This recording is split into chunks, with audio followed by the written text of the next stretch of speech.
All right, let's go through this. So if we're trying to find theta here, we've done this a lot. The x value would be negative 41. The y value would be 9. Tangent is opposite over adjacent. So that's 9 over negative 41. Notice I just used the positive here. It's just easier to just use the positive because then our answers don't come out all wonky. If it does ask you on the homework, then you have to put a negative in. But I want to find that angle measure. So x, I'm trying to find like this little angle right there. So if I'm trying to find that, I'm going to do the inverse. So tangent inverse of 9 over 41, we get 12.38. But that's not what theta is. Theta is 180 minus that 12.31 because it's a little less than 180. So we end up with theta equals 167.62. Okay. Multiplying these, this is review. The biggest thing, remember that I squared is negative 1. So I would just use a box here. 5 times 2 is 10. 7 times 5 is 35i. 2 times negative 4 is negative 8i. And 7i plus 4i is negative 28i squared. So if I pull that all out, I get 10 plus 27i minus 28i squared. I squared is negative 1. Negative 28 times negative 1 is positive 28. Add that together. That's 38 plus 27i. Okay, this one's basically the same. You can do it. That'd be 4, 20i, negative 20i, negative 100i squared. But here, the 20i's cancel. So I'm left with 4 minus 100i squared. I squared is negative 1. So that's 4 plus 100, which is 104. Okay. Not too bad. This next one, so if they give us solutions, this goes way back to like second or third unit, I don't remember, but I can make those into factors by moving everything to one side. So I'm going to, like on this one, I'm going to subtract 2 and subtract the 10i. Or on this one, I'm going to subtract 2 and add the 10i. Okay. So then those are my factors, and I'm going to multiply those together. And it also tells us the coefficient is 1, which means I could really put a 1 right there. But by putting a 1 there, it doesn't really change anything. If the coefficient was like 3, you'd 100% have to put it there. But and then I'm again going to use a box to multiply this.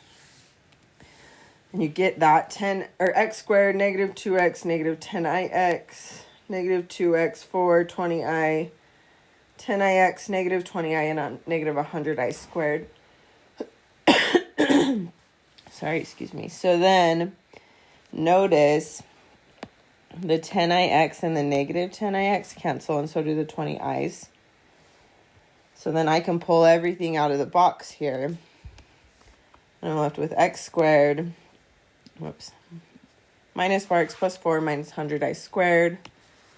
I squared is negative 1, so that's plus 100. So that'd be x squared minus 4x plus 104. Okay. Okay, this one. So we're going to go back a little bit. We've done Ferris wheel problems before. So this one is telling us the radius is 40. So that would be like the distance from the center to the edge is 40.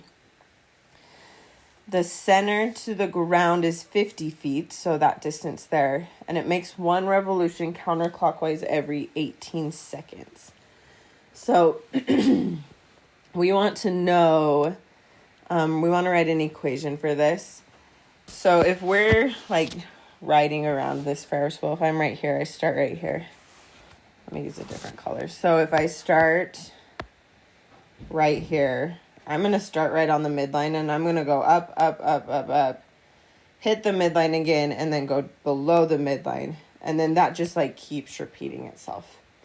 So really, I'm going to end up creating a sine curves, because if I start at the midline, I'm going to go up, and then I'm going to go below the midline, and then I end it back up. And then I go up, below the midline, and it just keeps going. So I need to write an equation for a sine function here. So I know the amplitude here is 40 because the amplitude is the midline. That's like how high we're going to go. Or not the midline, the amplitude is the radius. The midline is 50 because that's where we're starting at. And then in this case, the period is 18 because it makes a whole revolution in 18 seconds. Okay. Now, if you remember the equation, it's y equals a sine of b theta plus c. Now, I know that a is the amplitude, and I know c is the midline. But I typically use b to find the period. But in this case, I need to use the period to find b. So if I look at this equation, period equals 2 pi over b, I can manipulate this. I can multiply the b to both sides. So that's b times the period equals 2 pi. Divide by the period. So that means b is really 2 pi divided by the period. So in this case, b is going to equal 2 pi over 18, which is pi over 9 if you reduce that. So now I know a, I know b, I know c. So my equation here would be 40 sine of pi over 9t plus 50. Okay, and then they want us to graph this. So if we graph this, the midline is 50, so that would be right there. If you remember graphing sine, first, last, middle are the same. Then you go up the amplitude, down the amplitude. So my first point is at 50. My last point is at 18. My middle point is at 9. Then I'm going to go halfway between those first two, go up the amplitude. Halfway between the second two, go down the amplitude. And that would be that sine curve there. So this curve is showing our height at different points that were like on this Ferris wheel ride. Okay.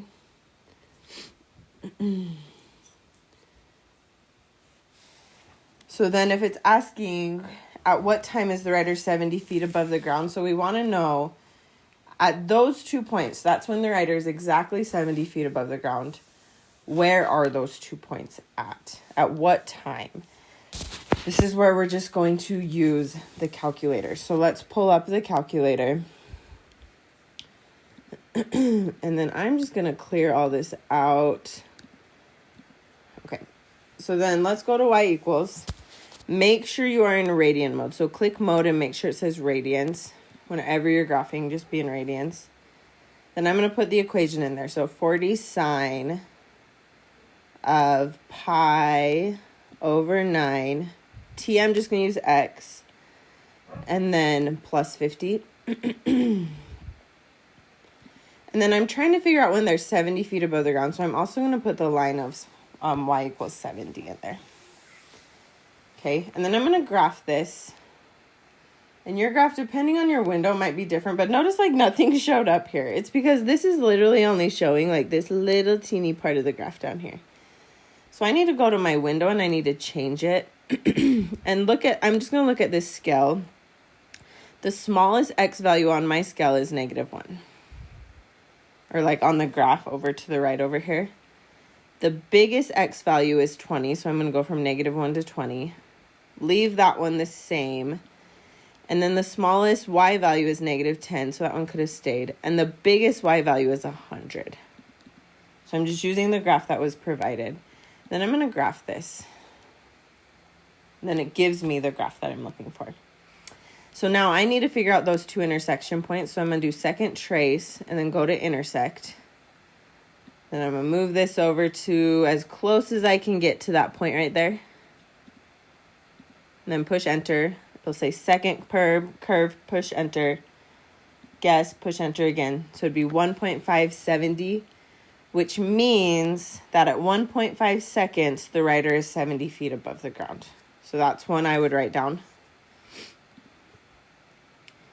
But then I also want to find the other intersection point, which I already have here is 7.5, but let's just find it real quick. So move this over, enter, enter, enter, 7.5. So that means the rider is 70 feet above the ground at 1.5 seconds and 7.5 seconds when he's going around this Ferris wheel. Okay. Okay, let's look at the rest of this. We're going to skip this because I don't like it. So, yeah, there you go. This one, so in Philadelphia, daylight lasts 15 hours on June 21st and 9 hours on December 21st.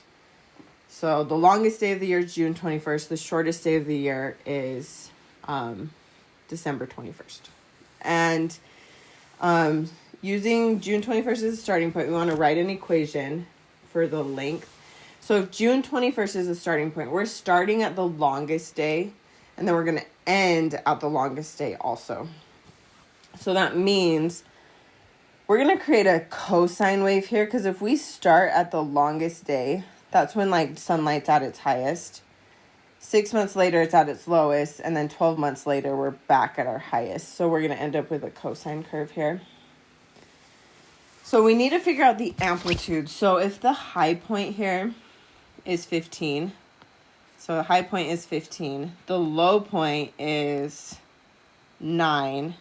Well, that total distance there is 6. The amplitude is half of the total distance, so half of 6 is 3. So that's where we get that amplitude of 3 from. Okay. The period is 12 because it's 12 months. And it literally tells us use 12 months as the period. And the midline is also 12 because if 15 hours is the maximum and 9 is the minimum, halfway between there is 12. So that would be the midline. So then I know A, I know C, I need to find B. So B is 2 pi divided by the period. So that's going to be 2 pi divided by 12, which would be pi over 6. So my equation here is 3 cosine of pi over 6t plus 12. Okay. Then they want us to graph this. So to graph this, I'm going to go up to 12. That's my midline. For cosine, I start at my high point, end at my high point. So from 12, I'm going to go up 3. And then at like x equals 12, I'm also going to go up 3. And then my middle point at 6 is down 3. So then my cosine wave looks like that. And then they want us to find the date when the length is at exactly 12 hours. So that would be right on the midline. So at those 2 points right there. This is, again, I'm going to use the calculator here. So let's go back to our calculator. Whoops. So then I'm going to go to y equals. And I'm going to clear this out. I'm going to move this over just a little bit so I can see this graph. So this will be 3 cosine of pi over 6 t, or x in this case, plus 12. Then we want to know when is it exactly 12 hours. So I'm also going to put 12 in there. Then let's push graph. I'm like, that's the right graph, but it's just like, it looks really small. So we're going to change our window again. So this time, my smallest x value is -1, so I can keep that. My largest x value is 15, so I'm going to change that to be 15. My smallest y value is -1, and my biggest y value is 20. I'm going to change that window a little bit, and then we're going to graph it. That looks a little better. Okay, so now I want to find those intersection points. So second trace, intersect. So right there, enter, enter, enter, would be at 3. So 3 is one of them. The other one is 9, so let's try and find that. So we're going to go, whoops, clear that. So second trace, intersect, go over here to 9, enter, enter, enter. So it's at 3 and 9. Okay, so my 2 points would be at time equals 3 and time equals 9. Well, that's 3 months past June, so it'd be July, August, September, so September 21st. And then that's 9 months past June, so September, October, November, January, February, March. So that would be and about March 21st. Okay? And that is it. Be good for the sub. And please do the assignment now. Okay, bye guys.